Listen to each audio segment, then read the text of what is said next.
안녕하세요. 오늘도 사연 튜브를 찾아주셔서 감사합니다.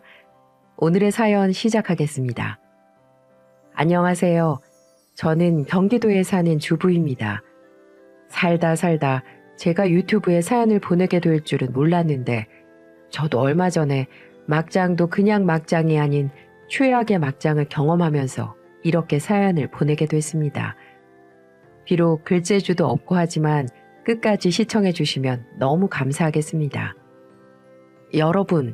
여러분들은 결혼할 때 행복하셨나요? 아니, 여러분의 남편은 어떠셨나요? 다들 장단점이 있으시겠죠. 결혼 생활이 지날수록 단점이 더 많이 보일 수밖에 없을 테니까요. 오늘 제가 사연을 보내는 이유도 남편 때문인데요. 저와 제 남편은 고등학교 동창이었어요. 그때는 친하긴 했지만 서로 하도 싸워서 남자 여자로는 생각도 안 하고 살았는데 몇 년 지나고 나서 동창회에서 보니 꽤나 어른스럽고 남자다워진 거 아니겠어요? 그 반전에 놀라서 한두 마디 건네기 시작했고 자연스레 술 한두 잔 하면서 옛날 얘기하고 웃고 하다 보니까 다시 가까워지게 되었죠. 그렇게 놀다가 왠지 모를 묘한 감정이 싹트이기 시작하면서 사귀는 사이로 발전하게 되었습니다. 연애하는 동안에는 남편의 배려와 저만 생각해주는 착한 마음 때문에 한 번도 싸우지 않고 3년이라는 시간을 함께 할 수 있었어요. 식당에 가면 의자도 빼주면서 제 숟가락과 젓가락을 늘 먼저 챙겨주었고 제가 가고 싶은 곳이 있으면 그때마다 제 운전기사 역할을 자처하며 저를 전국 어디든지 데리고 가는 멋진 남자친구였죠. 그렇게 만남을 이어오다 결국 서로 결혼을 결심하게 되었고 많은 사람들의 축복 속에 결혼식도 무사히 마칠 수 있었답니다. 물론 결혼 준비를 하면서 처음으로 싸워도 보고 부딪히는 경우도 있었어요. 그때 처음으로 남편 성격이 보통이 아니라는 걸 깨달았습니다. 저희는 양가 부모님께 부담을 주고 싶지 않아 저희 힘으로 신혼집이며 혼수며 다 준비하기로 했습니다. 그런데 이때만큼은 남편은 고집을 꺾지 않았어요. 미주야, TV는 요즘 70인치는 사야 돼. 그래야 영화도 보고 드라마도 보고 편하게 볼 수 있을 거 아니야. 조금 부담되더라도 우리 좋은 걸로 사자. 무슨 소리야. 지금 우리 상황에 그 비싼 게 말이 되기나 해? 내가 47인치 좋은 걸로 받은 거 있어. 이걸로도 충분히 우리 둘이 TV 보는데 문제 없어. 그러니 괜히 헛돈 쓰지 말자. 우리 신혼집 대출 꽉꽉 채워서 32평 아파트로 가는 거 어때? 우리 서로 모아둔 돈도 1억씩 있잖아. 그러니 32평 구해서 우리도 예쁘게 집 꾸며서 살아보자. 나중에 애기도 낳아야 되고. 지금 쏘가지가 있어 없어. 2억 가지고 7, 8억 되는 집을 어떻게 사? 그 많은 돈을 대출받고 살자고? 원래 처음에는 밑에서부터 천천히 올라가는 재미로 사는 거랬어. 둘 다 일한다곤 하지만 이자라도 아껴서 나중에 아이 크면 그때 32평으로 옮기는 것도 나쁘지 않아. 그러니까 우리 주머니 생각해서 전셋집으로 들어가고 집 사는 건 나중에 생각해보자. 아니 왜 다 네 마음인데? 가전제품도 네 마음, 집도 네 마음. 너 혼자 결혼해? 나도 생각이라는 게 있는 사람이야. 이럴 거면 너 혼자 결혼하든가. 이렇게 말을 하는 거 있죠. 연애 때는 한 번도 화도 내지 않고 차분했던 사람이 막상 결혼하려고 하니 우리 현재 주머니 상황도 생각하지 않고 먼저 일부터 저질러 보자는 남편을 보고 솔직히 조금 실망한 건 사실이에요. 하지만 전 긍정적으로 받아들이려고 노력했습니다. 얼마나 신혼생활에 들떠 있을까, 오죽하면 좋은 집에서 살고 싶을까, 이런 생각 말이죠. 그래서 결국은 남편이 집은 양보하는 걸로 하고 TV나 냉장고 이런 것들은 남편이 원하는 걸 사는 것으로 마무리를 지을 수 있었네요. 하지만 막상 결혼하고 나서 1년 뒤부터 정말 제가 알던 사람이 맞나 싶을 정도로 이 사람은 너무 변해 있었어요. 소름이 돋을 정도로 말이죠. 알고 보니 남편은 보기 드물 정도로 가부장적인 집안에서 자라 그 피를 물려받은 사람이었어요. 남자는 하늘, 여자는 땅. 이런 말도 안 되는 마인드를 가진 사람이었죠. 남편은 어느 순간부터 매일 퇴근 후 집에 돌아오기만 하면 양말을 거실에 탁 하고 던지고서는 소파에 들어 누워서는 물, 리모컨 이런 식으로 저한테 명령하듯 말하기 시작했습니다. 처음에는 이러다 말겠지 하고 생각했었어요. 가끔 피곤할 때는 만사 귀찮다 보니 저도 화장도 안 지우고 잔 적도 가끔 있었으니까요. 하지만 이 사람은 점점 도가 지나치기 시작했습니다. 한 번은 TV에서 드라마를 보고 있는데 갑자기 손에 쥐고 있는 리모컨을 뺐더니 제 의사를 물어보지도 않고 뉴스를 틀어버리는 겁니다. 지금 뭐 하는 거야? 나 보고 있는 거 안 보여? 20분만 있으면 끝나니까 그때 당신 보고 싶은 거 보고 어서 리모컨 내놔. 이 TV가 네 거야? 왜 맨날 네 말대로 보고 싶은 거 보려고 하는 건데? 그리고 맨날 드라마나 이상한 것만 보고 있으니 당신이 발전이 없지. 나같이 이런 뉴스를 봐야 세상 돌아가는 것도 알 수 있고 정치 상황이 어떻게 돌아가는지 알 수 있고 하여튼 생각이라는 게 없는 것들이 드라마 보면서 좋으면 좋다, 웃기면 웃기다, 슬프면 슬프다, 눈물 콧물 짜고 있으니 우리나라가 발전이 없지. 에휴. 뭐? 당신 말 다 했어? 내가 왜 정치에 관심을 가져야 되는 건데? 어차피 그 나물에 그 밥들인데 내가 뭐하러 신경을 써? 그리고 뭐 생각 없는 것들? 말이 너무 심한 거 아니야?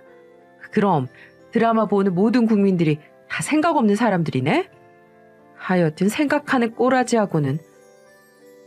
이렇게 말하고 방으로 돌아간 적도 한두 번이 아니었습니다.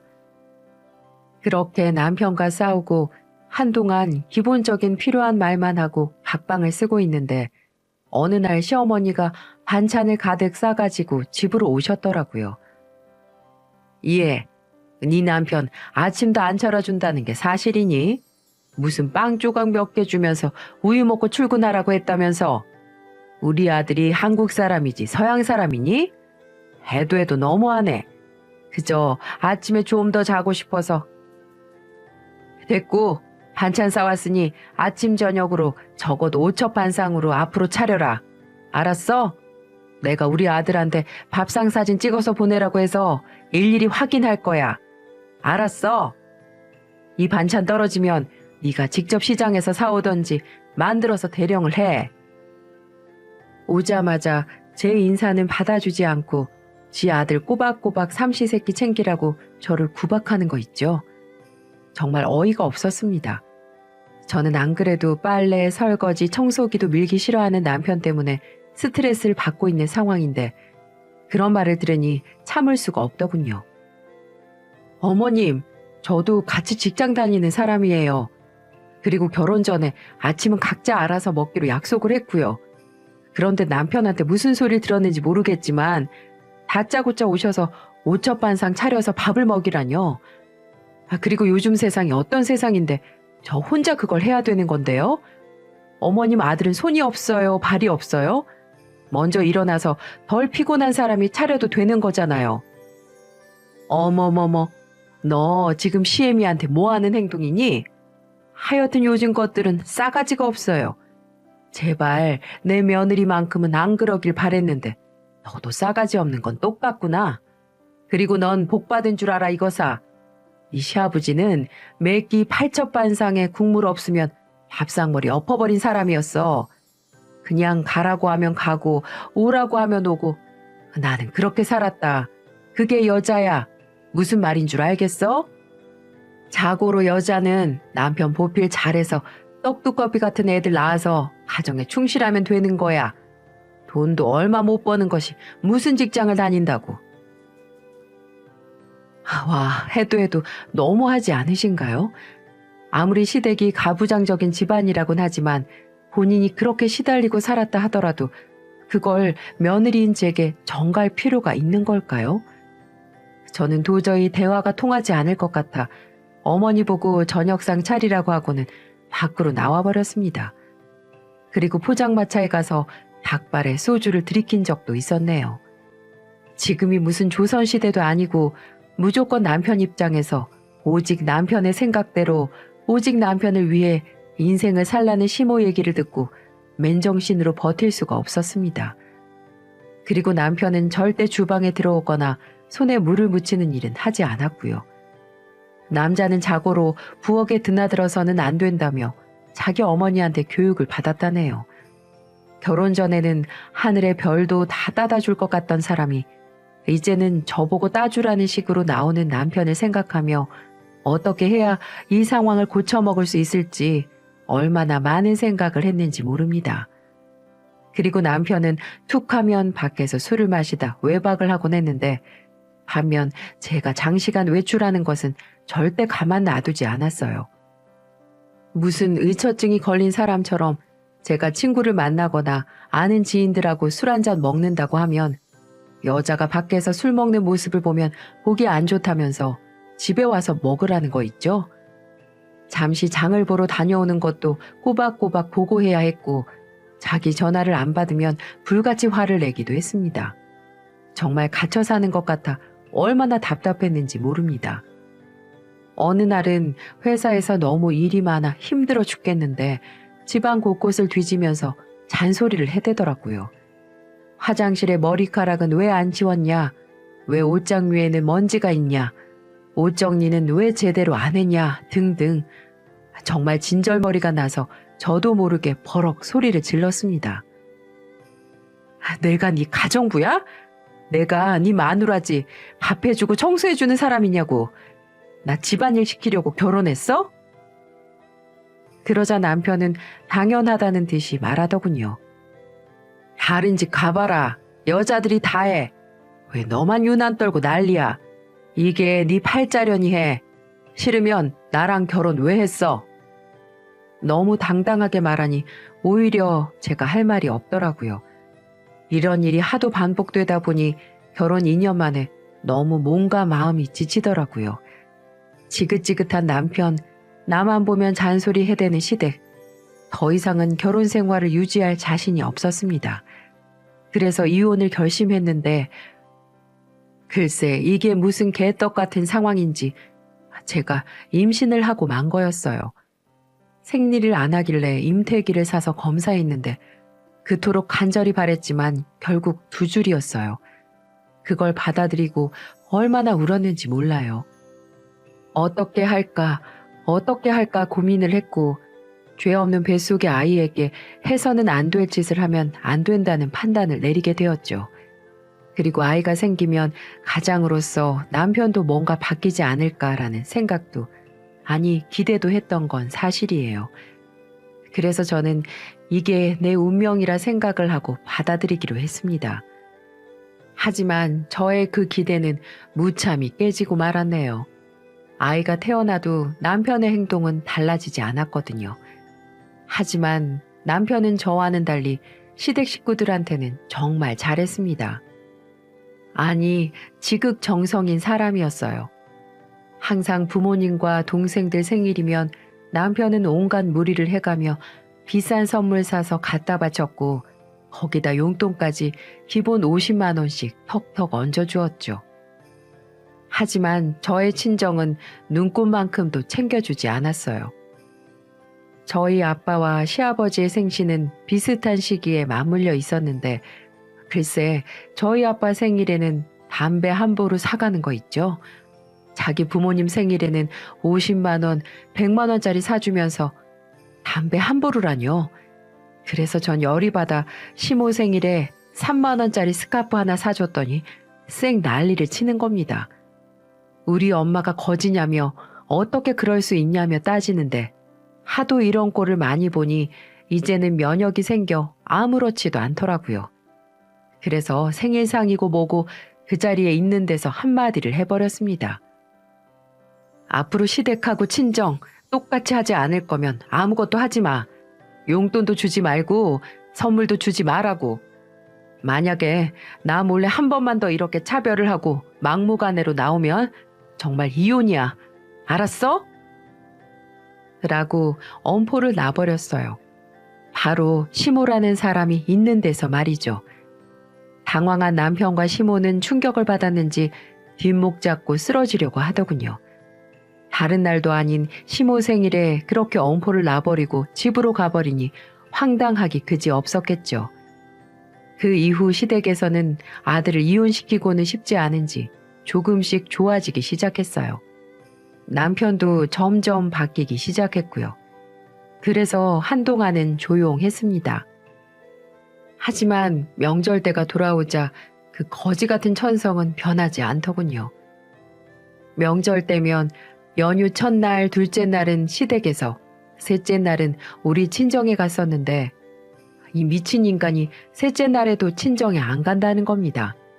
이유는 하나였어요. 시모가 친정에 가지 말고 놀러 가자고 했다는 겁니다. 어디 강원도에 가서 바다도 보고 싶고 1박 2일로 자고 오고 싶다면서 말이죠. 여보, 이번에는 엄마 말씀대로 여행 갔다 오자. 한 번도 우리한테 여행 가자는 말씀 없으셨잖아. 그 대신 장인 장모님께 내가 전화드려서 죄송하다고 말씀드릴게. 뭐? 지금 장난해? 당연히 당신이 전화하면 알겠네 하고 별 말씀 안 하시겠지. 하지만 전화 끊고 나면 얼마나 서운하시겠어. 우리가 자주 찾아뵙는 것도 아니고. 당신 엄마만 부모님이야? 정 가고 싶으면 우리 부모님도 모시고 가. 사돈들끼리 친해지고 딱 좋겠네. 어떻게 그래. 이번 한 번만 딱 갔다 오자. 나도 가보고 싶어. 됐고, 가려면 너 혼자 가. 난 원래 계획대로 주민이 데리고 친정에 갈 거니까. 그리고 만약에 여행 핑계로 이번에 당신 우리 집 안 가면 앞으로 평생 명절 때 시댁에 얼씬도 안 할 줄 알아. 알았어? 그렇게 말하고 나서야 여행을 취소하고 입이 쭉 나온 상태로 처갓집에 가는 척을 하더군요.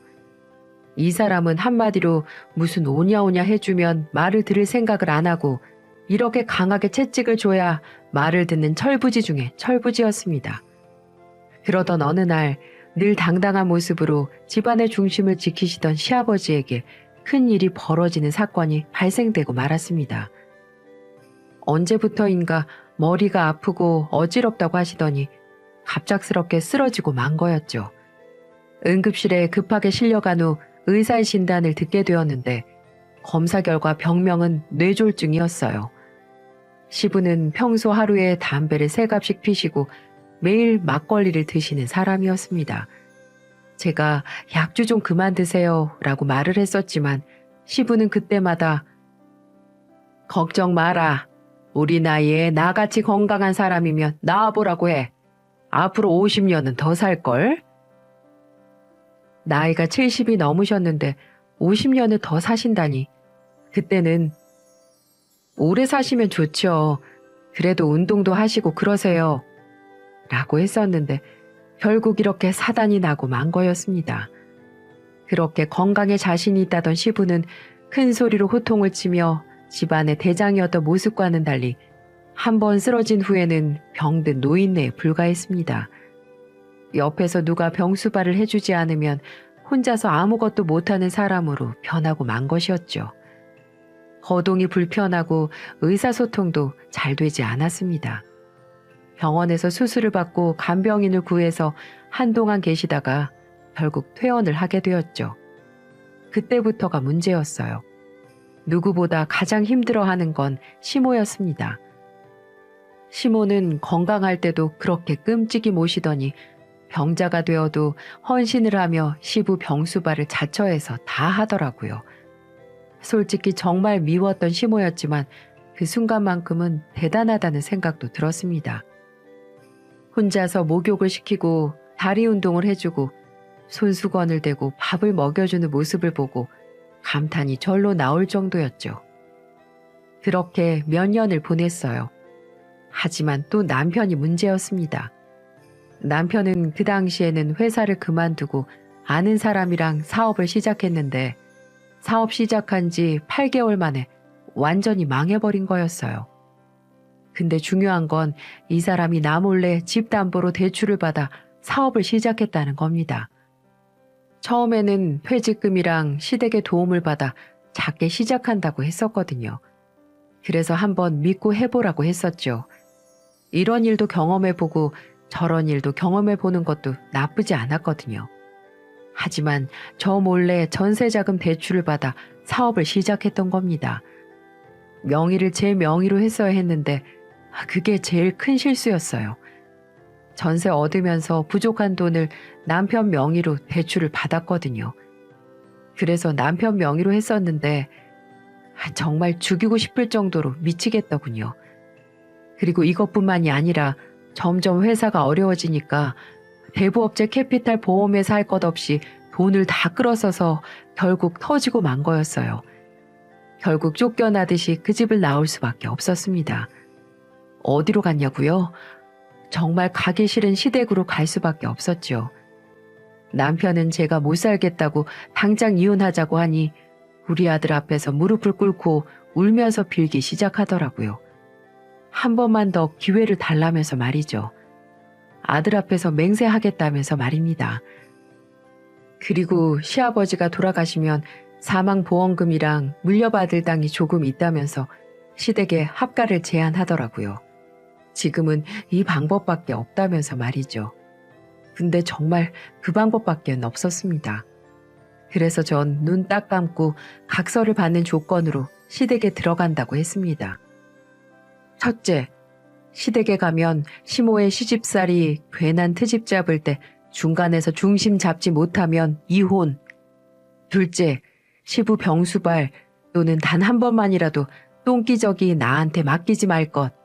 시키면 바로 이혼. 셋째, 아내를 무시하지 않고 행동이나 말을 예쁘게 할 것.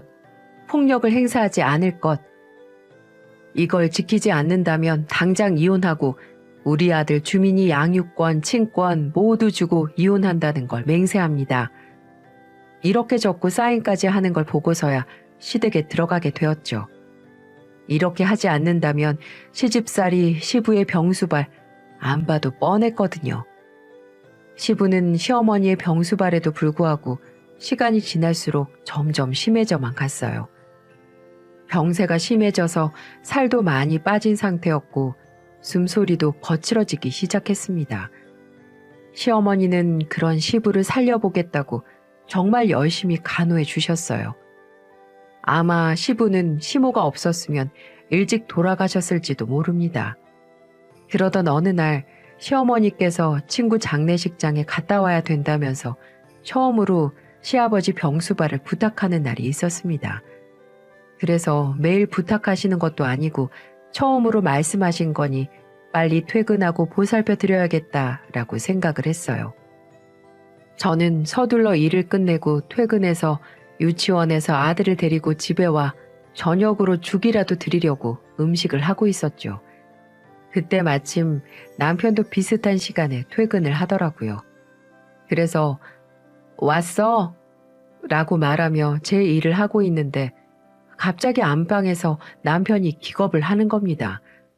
방 안에서 남편이 소리를 지르는 거예요. 큰 소리에 놀라 무슨 일이 있나 싶어 방에 들어가 보니 방 안에서 지독한 냄새가 나고 있었어요.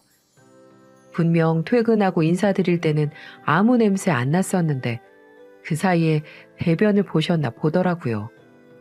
그래서 남편이 확인해 보니 대변이 가득한 상태더라고요. 그때부터 남편이 저한테 고래고래 소리를 지르기 시작하는 겁니다. 당신 뭐야? 당신 아버님 아니라고 이렇게 나 몰라라 해도 되는 거야? 얼마나 찝찝하고 힘드셨겠어? 왜 냄새나고 우리 아버지 바지 벗기기 싫어서 그런 거지? 진짜 더러운 년이다. 나도 몰랐어. 아까까지는 아무 이상 없었다고. 그리고 오자마자 나도 방금 퇴근하자마자 주방에서 일하고 있었다고. 근데 그렇다고 더러운 년? 당신 말 다 했어? 나 열받게 하지 마. 저는 그러고 똥을 치우든 말든 남편 보고 알아서 하라고 하고 주방으로 와버렸습니다. 그러자 남편은 제 분에 못 이겨 저를 따라와서는 식탁 위에 놓여진 김치를 제 면상에다가 던져버리는 거 있죠? 헉! 하는 소리와 함께 얼굴을 타고 김치 국물이 주르륵 흘러내렸어요. 차가운 김치가 제 발밑에 떨어지는 걸 보면서 이게 현실인가, 지금 남편이 나한테 김치를 던진 건가 하며 멍 때리고 있었는데 옆에서 그 모습을 본 아들이 안절부절 못하면서 울먹이고 있더군요. 저는 이를 꽉 깨물고 물러서면 안 되겠다 싶어 김치통을 열어서 더 큰 김치를 집어 남편 면상에 힘껏 던져버렸어요. 곧이어 하나 더 들어서 던지려고 준비하는 저를 보더니 남편은 어이가 없다는 표정을 하고는 김치통을 뺏어 들어서 통째로 제 머리에 부어버리더군요. 커다란 김치통이 통째로 저를 향해 날아오는 게 보였고 후당탕탕 하는 큰 소리가 나면서 제 이마에서 고통이 느껴졌어요. 그런데 남편은 그러고도 분이 안 풀렸는지 오른손을 번쩍 들었어요. 인연이 입만 살아가지고 맞아야 정신을 차리지? 그리고 제 뺨을 향해 있는 힘껏 내리쳤습니다. 짝 소리가 나면서 곧이어 제 뺨은 화끈화끈 거리기 시작했죠.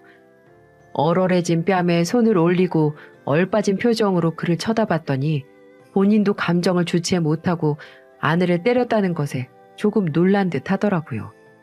아무리 많이 싸웠어도 아직 여자에게 손찌검 한 적은 없었는데 어린 아들 앞에서 가정폭력까지 손을 대는 모습에 저는 정이 정말 뚝 떨어졌습니다. 아빠 다리를 붙잡고 말리던 아들은 그 모습을 보고 너무 큰 충격을 받은 듯이 말했어요. 아빠가 엄마 때린 거야? 때리면 나빠. 나쁘면 안 되는데 아빠 나쁜 사람이야? 아들 얼굴을 보고서야 그제야 정신이 좀 들었는지 남편은 이내 후회하는 표정을 잠시 짓더군요. 저는 아들이 바들바들 떠는 것을 보며 아들에게 못 보일 꼴을 보였다는 생각에 사과를 하며 아들을 끌어안았죠. 주민아, 엄마가 미안해. 좀 더 참을 걸. 네 앞에서 엄마가 잘못했어. 그러니까 울지 마. 저는 너무 속상한 마음에 울면서 아들을 데리고 방으로 들어갔습니다. 아들은 말없이 저를 따라 방으로 들어와서는 김치를 닦아내는 제 모습을 물끄러미 바라보더니 저를 꼭 안아주더군요. 그 작은 손으로 제 얼굴을 닦아주는데 얼마나 눈물이 나던지. 남편은 그날 저를 때렸다는 죄책감 때문인지 혼자 나가서 술을 많이도 마시고 들어오더군요. 인사불성이 될 정도로 마시고 들어와 집에 오자마자 방으로 들어가 골아 떨어져 버렸습니다. 저는 그 모습을 꼴도 보기 싫어서 그날은 아들 방에서 자기로 마음먹고 한참을 뒤척이다가 잠이 들었죠. 그런데 다음날 아침 남편에게 놀라운 일이 벌어지고 말았습니다. 출근 준비를 한창 하던 중에 남편이 화장실에서 미친 듯이 소리를 지르더라고요. 저는 도둑이라도 들었나 싶어 놀라서 달려가 보았죠. 그리고 전 남편 얼굴을 보고 충격을 받고 말았습니다. 세상에, 남편 얼굴을 보니 놀랍게도 눈썹이 통째로 사라져 있는 게 아니겠어요? 이게 무슨 일인가 싶어 저는 멍하니 그 얼굴을 바라보고 있었죠. 그러자 남편은 얼굴이 시뻘개져서는 제 멱살을 잡고 말하더군요. 너지? 너잖아. 내가 어제 뺨 때렸다고 나 술 취해서 자고 있을 때 복수한 거잖아. 아무리 싸웠어도 당장 출근해야 되는 남편 얼굴을 이따위로 만들어? 정신 나갔어? 이거 안 나? 어디서 아침부터 시비 걸고 난리야. 도대체 무슨 소리야? 난 어제 밤부터 오늘 아침까지 주민이 방에서 한 발짝도 안 나왔는데. 그럼 너랑 나 말고 이 집에 누가 또 있는데? 그렇게 우리는 네가 그랬네, 아니네 하고 언쟁을 하고 있었는데 놀랍게도 누군가가 나타나 자기가 범인이라며 이실직고를 하는 겁니다. 서로 언쟁을 하고 있는 그 순간 다투는 소리에 놀라서 나온 아들이 생각지도 못한 말을 꺼내는 겁니다. 아빠, 그거 내가 그랬어. 아빠 눈썹. 그러면서 뒤에 숨겼던 면도기를 보여주더군요. 저도 놀라고 남편도 놀라서 한참을 말을 잇지 못했어요. 차마 7살 아들에게까지 화를 내지는 못하고 남편은 최대한 분노를 억누르며 말했어요. 주민이가 그랬어? 대체 왜 그랬어? 그러자 아들은 조심스레 말을 꺼내기 시작하더군요. 아빠가 그러라고 했잖아요. 어? 아빠가? 그게 무슨 소리야? 아빠가 언제 그랬다고? 하지만 아들은 한 발도 물러서지 않고 똑같이 말을 하더군요. 그리고 얼마 후 왜 그렇게 했는지 알고 얼마나 배꼽 잡고 웃었는지 모릅니다. 주민이 말은 이랬어요. 평소에 남편은 유튜브를 취미로 자주 보곤 했었는데 어떤 유튜버들이 장난을 치면서 눈썹을 미는 그런 장면들이 있었나 봐요. 그래서 아들이 아빠, 왜 저 사람들 눈썹 밀고 못생겨지는 거야? 라고 묻자 남편이 주민아, 저 사람은 잘못을 해서 다른 사람들이 벌칙을 준 거야. 그러니 우리 주민이도 사람들한테 피해 주거나 잘못하면 안 돼. 알았지? 라고 말을 한 적이 있었나 보더라고요. 남편은 그때 그 상황에서는 아무렇지 않게 이야기를 했는데 우리 아들 주민이는 그걸 생생히 기억하고 있었던 것 같아요. 그래서 어젯밤에 남편이 제 뺨을 때리고 김치통을 부숴버린 걸 보고 저와 남편이 자고 있을 때 화장실로 가 지 아빠 면도기를 들고 눈썹을 다 밀어버렸던 겁니다. 남편은 평소 같았으면 지금 뭐 하는 거냐고 아들을 말렸겠지만 마침 남편이 전날 술이 떡이 되도록 취한 상태로 잠을 잤던 터라 눈썹 미는 걸 인지를 못했던 거였습니다. 그 소리를 들으면서 남편은 심각한데 얼마나 웃기던지 아들은 한마디로 저 대신 아빠 복수를 해준 거였어요. 아무리 어리더라도 생각이라는 게 있기 때문에 제 엄마가 당하는 모습을 보고 참지 못했던 거죠. 얼마나 대견스럽던지. 평소 항상 눈 나빠진다며 아들에게 유튜브나 게임을 못하게 했었는데 유튜브로 인해 제 10년 먹은 죄증을 우리 아들이 풀어줄지는 꿈에도 몰랐었네요. 남편은 아들의 말을 듣더니 아무 반박도 못하고 눈썹을 가린 채 화장실에서 나와 모자를 푹 눌러쓰고 나가버리더군요. 남편은 결국 그날 눈썹 때문에 출근을 하지 못하고 연차를 써서 눈썹 문신을 하러 갔다고 했습니다. 아무것도 못하는 엄마 대신 시원하게 복수해준 예쁜 아들을 보면서 그날 저는 결심했어요. 더 이상 이렇게 당하고만 살지 않겠다고. 그래서 아들을 데리고 친정집으로 가버렸습니다. 엄마 아빠는 놀라서 무슨 일이냐며 물으셨죠. 저는 그동안의 사건 사고들을 말했고 부모님은 안타까워하시면서 왜 그동안 그냥 참았냐고 이제 그러지 말라고 하셨죠. 그 말을 듣고 저는 굳게 마음먹었죠. 남편이 찾아와 빌어도 용서하지 않겠다고요.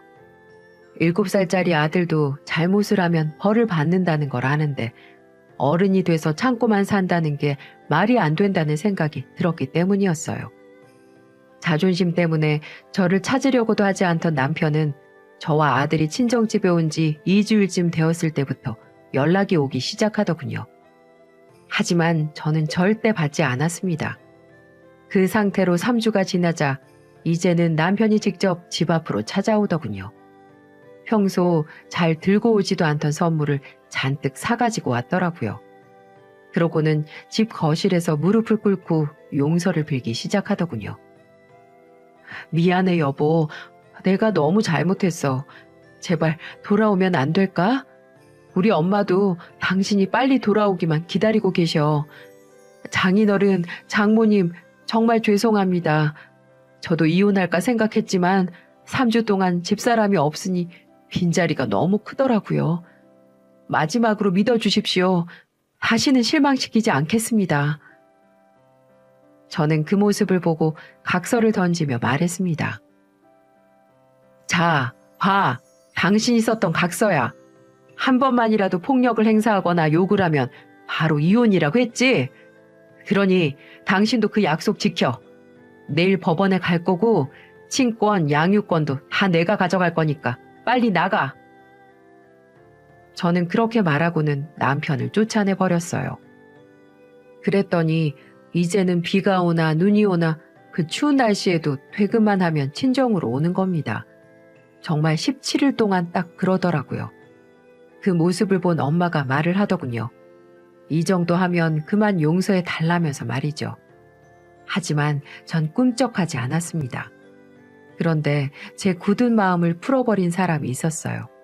바로 제 아들이었습니다. 엄마, 아빠 불쌍해. 아빠 보고 싶어. 그러니 엄마, 우리 아빠 데리러 나가자. 용서해줘요. 내가 이렇게 빌게. 울면서 제 허리를 잡고 말하는 아들을 보면서 그런 생각이 들더군요. 아, 주민이에게는 아빠라는 존재가 필요한가 보구나. 너무 내 생각만 하면 안 되겠구나. 라는 생각이 들기 시작했습니다. 그래서 남편을 마지막으로 믿어보기로 마음을 먹게 되었죠. 그렇게 전 다시 시댁으로 들어가게 되었고 3년이라는 시간이 지났습니다. 아들은 초등학생이 되었고 시댁은 그동안 많은 변화가 있었습니다. 1년 전에 안타깝게도 시부는 결국 버티지 못하시고 하늘나라로 가게 되었어요. 그리고 저희는 곧바로 분가를 하게 되었고요.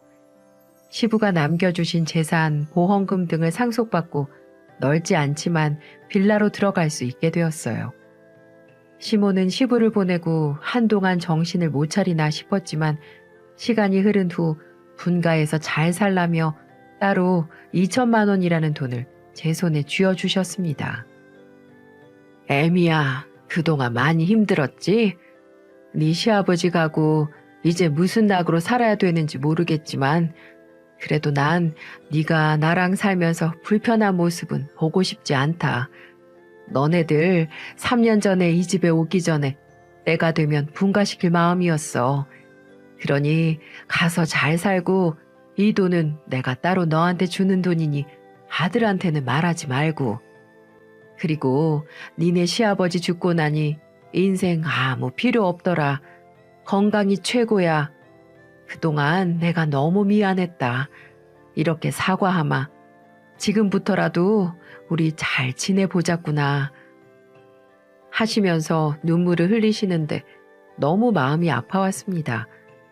제가 앞에서도 얘기했지만 시부에 대한 시모의 사랑을 보고 정말 감동을 받았거든요. 가부장적인 집안에 시집온 어머니도 그리 많은 고생을 했으면서도 남편을 생각하는 마음을 보고 정말 제게는 귀감이 되었습니다. 남편 또한 지금은 그전보다 180도 달라졌습니다. 예전처럼 철없이 행동하지 않고 항상 저희 가족만 바라보며 아빠로서 남편으로서 역할을 다해주고 살고 있어요. 남편도 시아버지 죽고 느낀 게 많은 것 같아 보였어요. 가장의 무게감, 책임감 등을 느끼며 지금은 100점 만점을 줘도 될 정도로 잘하고 있습니다. 요즘 주방에 먼저 들어가 음식을 하고 설거지를 하고 제가 좋아하는 드라마를 보며 같이 웃고 떠들며 지내고 있어요.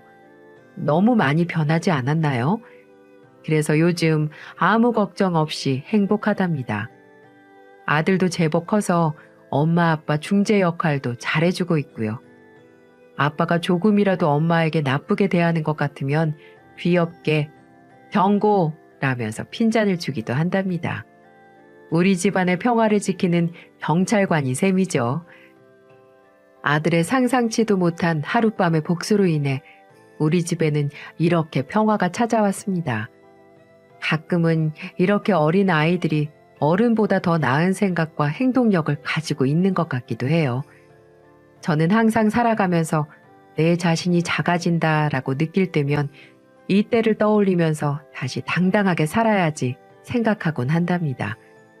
여러분도 과거의 저처럼 이유 없이 불공평한 상황에 처해져 있으시다면 꼭 용기를 내서 벗어나시길 바래요.